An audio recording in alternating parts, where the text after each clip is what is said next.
네, 샬롬. 10월 19일 이슬기대 오신 여러분 환영합니다. 시편 33편 11, 12절 같이 암송합니다. 여호와의 계획은 영원히 서고 그의 생각은 대대에 이르리로다. 여호와를 자기 하나님으로 삼은 나라 곧 하나님의 기업으로 선택된 백성은 복이 있도다. 한 번 더 하겠습니다. 여호와의 계획은 영원히 서고 그의 생각은 대대에 이르리로다. 여호와를 자기 하나님으로 삼은 나라 곧 하나님의 기업으로 선택된 백성은 복이 있도다. 아멘.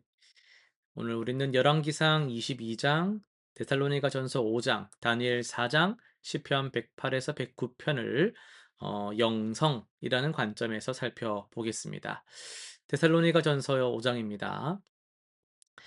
바울은 주의 재림을 기다리는 성도들에게 깨어 근신하라 이렇게 권면합니다.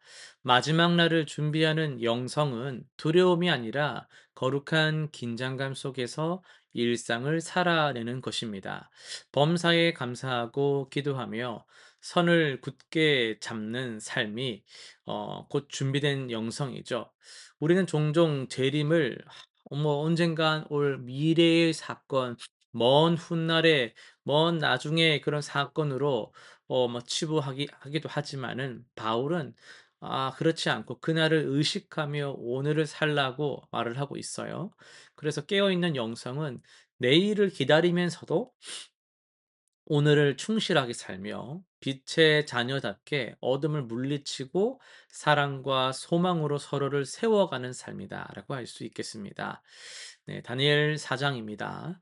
다니엘은 자신을 억압했던 왕의 그 불길한 꿈을 해석하면서도 그를 향한 진심 어린 염려를 보입니다. 그의 영성은 원수까지도 긍휼히 여기는 하나님의 마음을 닮아 있었습니다. 왕의 교만이 심판받을 것을 알면서도 다니엘은 회개를 권면합니다. 성숙한 영성은 옳고 그름을 분별할 수 있지만 동시에 사람을 미워하지 않는 것입니다. 다니엘은 하나님의 주권을 선포하면서도 왕의 회복을 소망했습니다. 이것이 바로 진리와 사랑이 조화를 이루는 영성이며 우리가 세상을 대하는 태도의 모범이 됩니다. 시편입니다. 다윗의 영성은 극명한 대조 속에서 빛나는데요. 108편에서 그는 하나님의 인자하심을 찬양하며 109편에서는 원수들의 악행 앞에서 하나님께 신원을 호소하고 있습니다.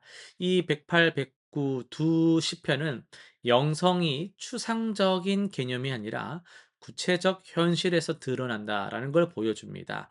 우리의 영성도 때로는 찬양이고 때로는 탄식이에요. 다윗은 감정을 억압하지 않고 하나님께 솔직히 털어놓으면서도 결국 하나님의 정의와 구원을 신뢰합니다. 진실한 영성은 인간의 연약함을 인정하면서도 하나님의 신실하심을 붙드는 것입니다. 예, 오늘 열왕기상 본문을 통해서 불편한 진실을 말할 용기란 제목으로 말씀을 전하겠습니다. 아합 왕 앞에 400명의 예언자가 서 있어요. 그들은 한 목소리로 외칩니다. 올라가십시오. 승리하실 겁니다. 그러니까 무슨 말입니까? 왕이 듣고 싶어 하는 말을 하고 있는 거예요. 왕을 기쁘게 할 말만 골라서 하는 거예요. 그런데 여호사밧 왕이 묻습니다. 여호와의 예언자가 여기 더 없냐? 라고 묻는 거죠. 분위기를 읽지 못하는 질문입니다. 어, 그러자 아합이 대답합니다. 미가야라는 자가 있기는 합니다만 저는 그를 싫어합니다. 그는 제게 좋은 일은 예언하지 않고 항상 나쁜 일만 예언하기 때문입니다. 얼마나 솔직한 고백이에요. 아합은 자신이 듣고 싶은 말만 해주는 사람을 좋아하는 거죠. 그런데 생각해 보세요. 어, 우리도 비슷하잖아요. 우리도 우리의 선택을 지지해 주는 조언, 이야기 좀 하자고 갔는데 "그래, 그래. 잘할 수 있어. 잘 될 거야." 뭐 이렇게 해 주는 조언, 이런 거에 좀 더 마음이 쉽게 열리는 경우가 많거든요.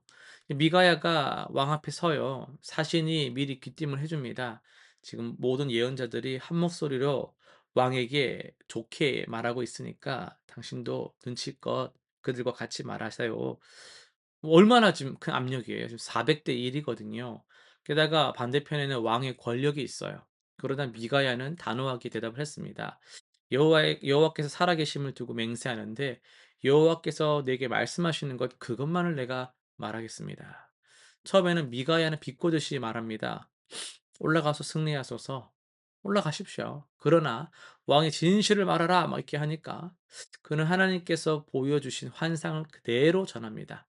이스라엘이 목자 없는 양떼처럼 흩어질 것이며 저 400명의 예언자들은 거짓 영에 사로잡혔다라는 충격적인 말을 선포합니다. 결과는 어땠어요? 시드기야가 미가야의 뺨을 때리죠. 왕은 그를 감옥에 가두라고 명령합니다. 이자에게 고생하는 떡과 고생하는 물을 먹이고 네가 평안히 돌아올 때까지 가두라. 그 미가야는 마지막으로 선포합니다.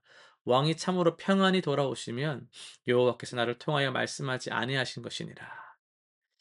여러분, 미가야의 영성은 무엇이었습니까? 그것은 하나님의 말씀에 대한 절대적 순종이었어요.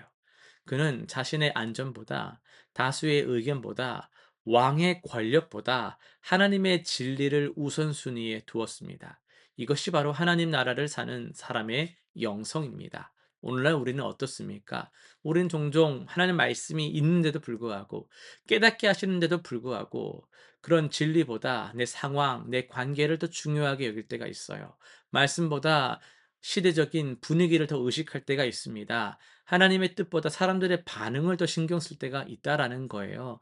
직장, 학교, 심지어 교회에서조차도 우리는 미가야처럼 홀로 서기보다는 400명의 예언자 틈에 섞이는 거를 편안하게 생각한다라는 거죠. 그러나 미가야가 우리에게 보여주는 것은 진정한 용기입니다. 그 용기는 무모함이 아니에요. 그라고 왜 두렵지 않았겠습니까? 당연히 두려웠을 겁니다. 하지만 그는 자신이 섬기는 분이 누구신지를 명확하게 알았다라는 걸 우리는 기억해야 돼요. 여호와께서 살아계심을 두고 맹세하노니라고 말을 하잖아요. 이 고백 속에 그의 영성이 담겨 있습니다. 살아계신 하나님 앞에 선 사람은 죽은 권력 앞에서 떨지 않습니다. 흥미로운 점은 결국에는 미가야의 예언이 성취되었다라는 것이죠. 아합은 변장하고 전쟁에 나갔지만 우연히 쏜 화살에 맞아 죽습니다. 400명의 예언자들은 틀렸고 홀로 섰던 미가야는 옳았습니다. 진리는 다수결로 결정되지 않습니다. 하나님의 말씀은 세상의 압력에 굴복하지 않습니다. 우리에게도 미가야의 순간들이 찾아와요. 회사에서 부당한 일에 동참하라는 압력, 학교에서 정직하지 못한 방법을 택하라는 유혹, 관계에서 진실보다는 편하게 좋게 가라는 그런 시험들이 있습니다. 그때 우리는 어떻게 해야 하냐라는 것이죠. 미가야의 영성을 배워가야 됩니다. 하나님의 말씀을 분별하는 눈을 가져야 되는 거예요.